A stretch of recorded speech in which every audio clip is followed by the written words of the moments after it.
Hey guys, how's it going? Lucas Gilbert here, and as promised, we're gonna start today, this Monday, a new series here on the channel that I'm gonna make a review every Monday about the new Game of Thrones episode of this last season, season number 8. Everybody's talking about Game of Thrones right now. The last season is on. After almost 2 years, we've been waiting for this moment. So now, let's talk about Game of Thrones 100% in English so you can practice your listening and also get into this Game of Thrones world that is awesome. And if you like Game of Thrones as much as I do, please subscribe to the channel.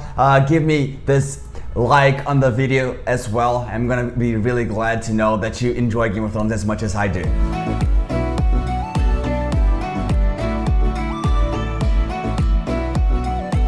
So what happened on this first episode of season number 8, and it was a really nice episode because it was really straightforward. Okay, so there wasn't any scene that shouldn't be there.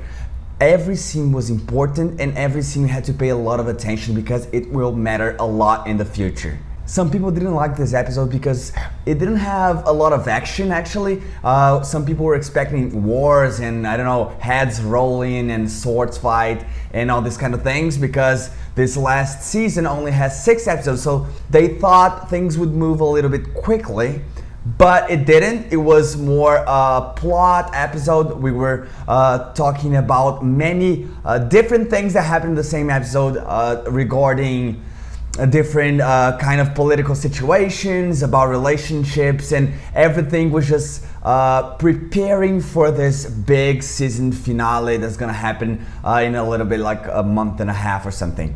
So even though there wasn't this much action as people expected, I thought it was a really nice episode, and it just, I don't know, set something straight and everything was just ready for the big war to happen. So there was some things that were missing, some things that need a little bit of fixing that didn't end really well in season number 7, and everything was just set up for this big war that's coming in the next few weeks.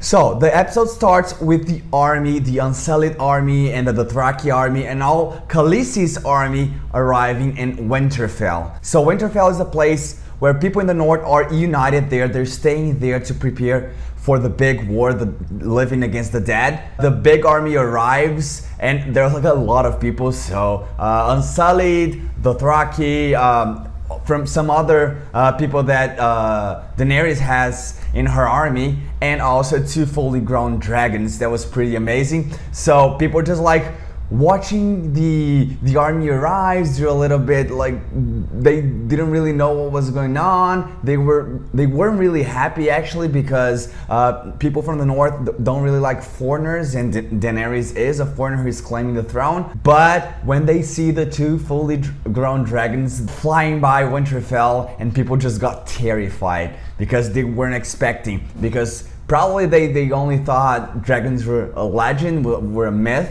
And actually they're true, they exist, they're real. So I don't think people were expecting dragons that big and that scary. Then we have a really interesting scene that Tyrion and Sansa, they meet again. The last time they met was on Joffrey's wedding with Marjorie, when Joffrey was killed and Tyrion killed his father as well. And it was a really nice episode a few seasons ago, and they finally meet again. And it was pretty interesting because Sansa got a lot more mature and she's pretty smart now. She's Lady of Winterfell, and she got a lot smarter. And she tells Tyrion that she thought Tyrion was like the smartest man on earth. And Tyrion tells Sansa that he's been negotiating with Cersei for her to send the Lannister army also to fight amongst the living against the dead. And Sansa says, I thought you were the most intelligent man alive, but actually I think you're a fool because you believed your sister. You shouldn't believe your sister. Of course, Cersei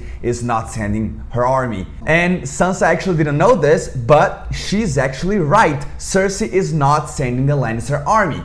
Actually, what we see next is a scene where Euron Greyjoy is arriving in King's Landing with a really big army of mercenaries, what we call the Golden Company, and he gets there being a really good friend to the crown, good friend to Cersei, bringing her a really big army. The army wasn't that big as Cersei thought it would be. She thought there would be like more horses, and she thought there would be elephants, but he didn't bring any elephants with them. Euron does that not because he really wants the war, he really wants to win the war, he wants to be something important. Actually, he just wants the queen. She wants to lie with the queen, and he does it. And that's pretty nice because Euron is a really big douchebag and people don't like him. He's really arrogant, but he's becoming a kind of a charming villain.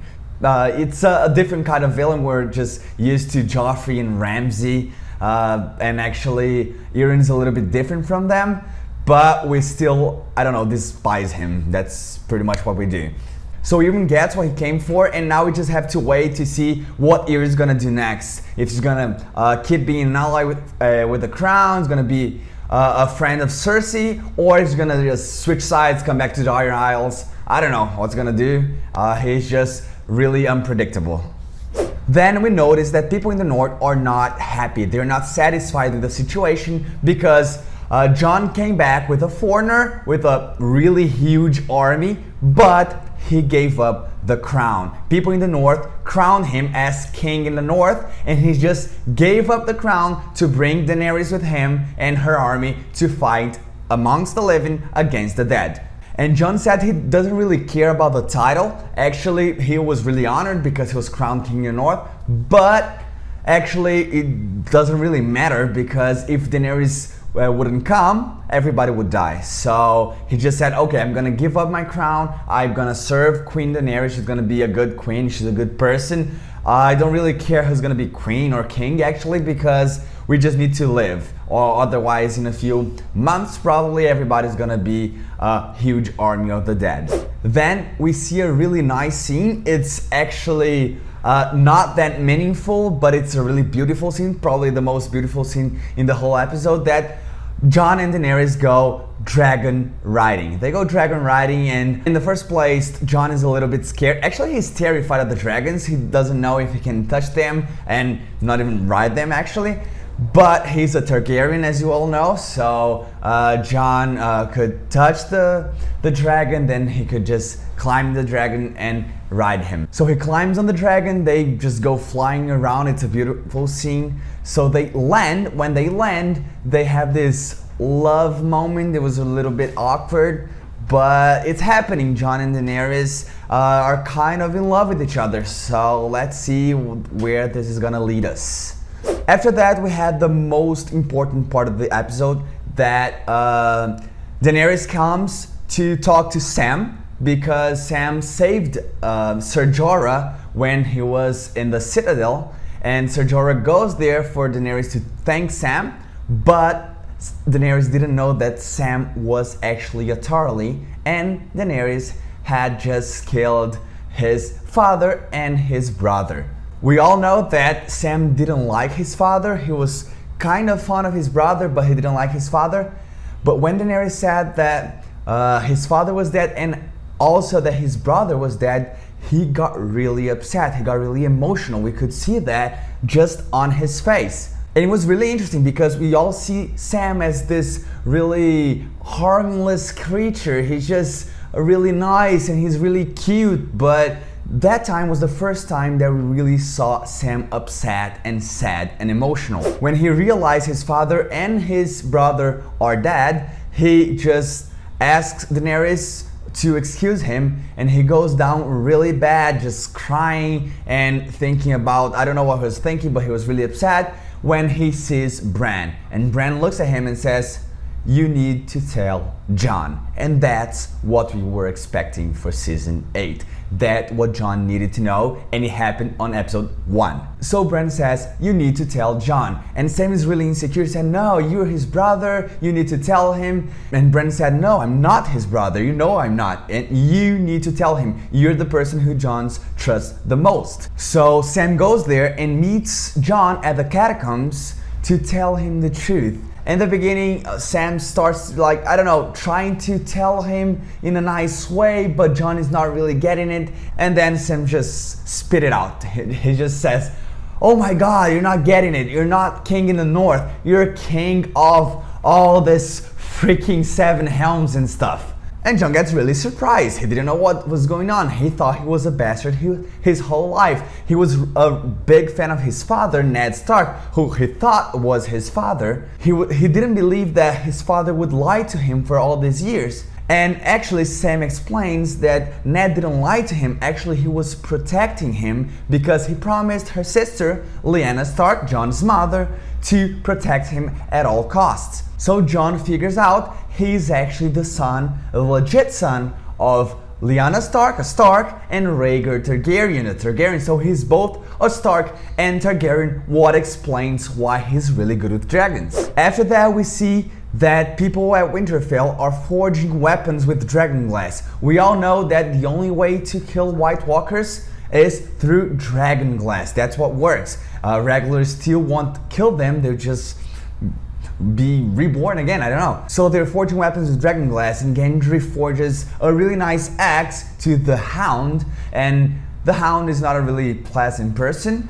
He just says, oh my god, it's not that good. But it's really funny because we just see a reunion of Gendry, Arya, and the Hound. The Hound sees Arya for the first time since she tried to kill him, and he was like, oh my god, you're alive, you tried to kill me. And Arya just says, yes, I did, but I tried to rob you first. And she's like this insolent person, and it's really funny because she's really tiny, and she's a girl, but she is a really brave person in the series, and it's pretty cool. And then Gendry talks to Arya. They didn't see each other for a long time as well, and Arya asks him for a special weapon. We couldn't see really well what weapon was that, but Arya has a plan, and she asks Gendry for a special weapon forged with dragon glass. And at the same time, I think I saw Spark there. I saw Spark, they kind of flirted with each other. I don't know what's going on, but maybe we're gonna have a new couple until the end of the season. And then we're getting to the end of the episode, and we see Theon Greyjoy being brave for maybe the first time in his life.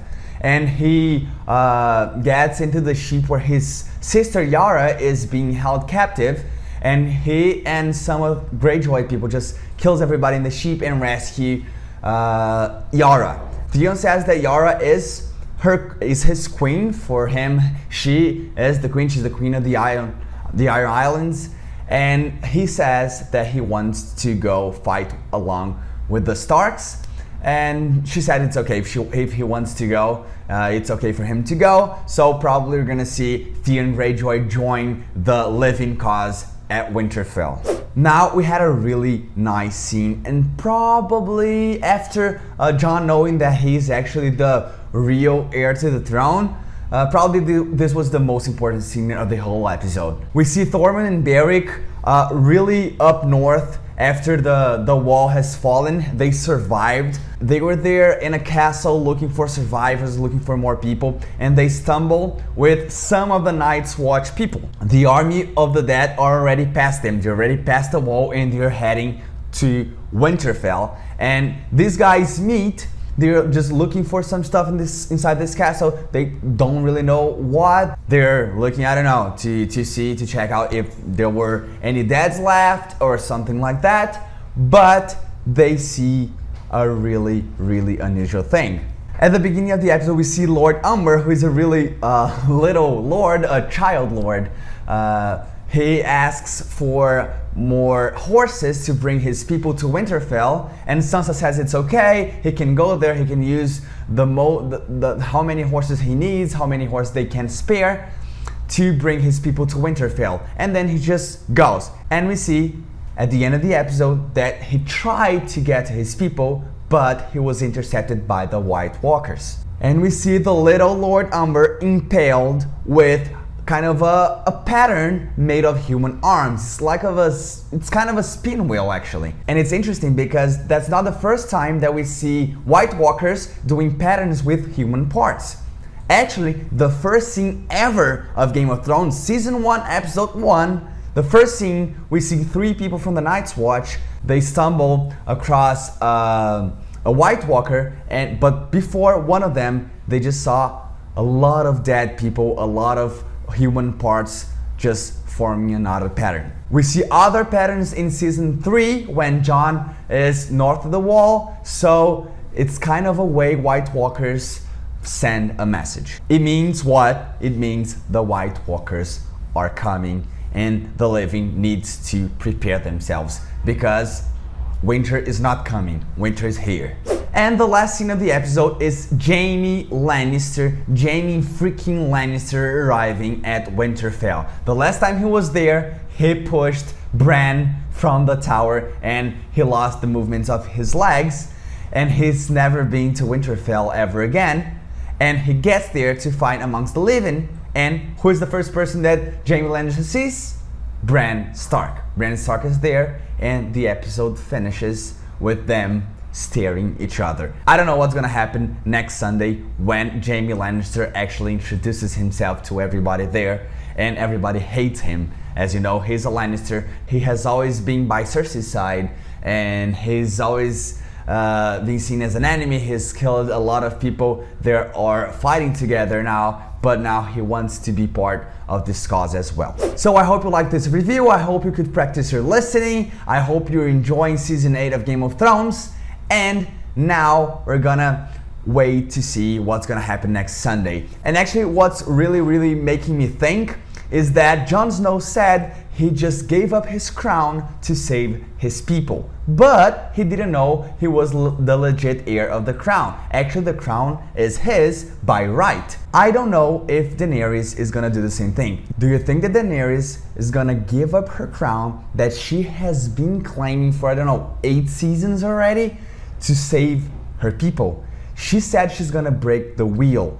But now knowing that Jon Snow is the rightful heir of the crown, do you think that she's gonna do the same thing that he did?